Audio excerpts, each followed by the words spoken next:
مثلا زستانی اما زستانی بکی بخوازن نه بکی بخوازن هاوینه میبینن هاوینه میبینن خودی وی زستانی خوریم جهزی بکی چک یا گچه خم بدامید اما جهزی چک اما ریبالگیا چکن اما نقشه چکن تورا چکن اما دیگو قالگی بدلامی چکن اما بر دولا تختا چکن و اما و قرص ریبالگی نقشه چکن ریبالگی تور چکن و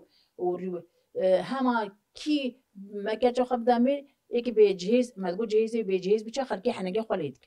ما جهزی بچید حتی به هاوین مالگی نشبی بگرنی بکو منطقه مکوچه این نشبی بگری که پاس گیدگی که چوال گنمدگی که دو چوال جهدگی امینو گاوی بیکی بین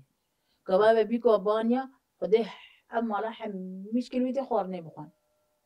سی روزا خده ویده خورنه بخوان ما ام چولی جد هات شما را به زاویه خورن خورد پشتی خدا تنی چون میره مالا دعوت خورنه بخوانه شما دعوت خورنه خود خورن حتی روزا سی ایوه خورنه چیک این مثلا چند سیتل برنج و گوشت چیکه و امیر سرسوبیا و اما مثلا هنگی بیشتر پیجوارقه هنگی ما ببره اتجاه لالیگی گوشت و برنج ما بیش بو مال بخور و بجرا و امیر داشته و بیکی بود ایوه ریبالگی گیدمه ای دستک تور دمه ای گوره گیدمه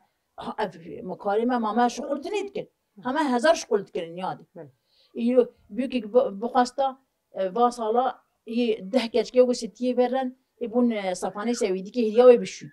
200 کیلو هری 300 کیلو هرید کردین و ایبو بشون و بینوا کچکه با آروا بری الحیفا چک ای دوشا چک ما تشتگ نمای من نکردی یاد ما شغلی ما خلاص بی ما هم تبیج چون نچه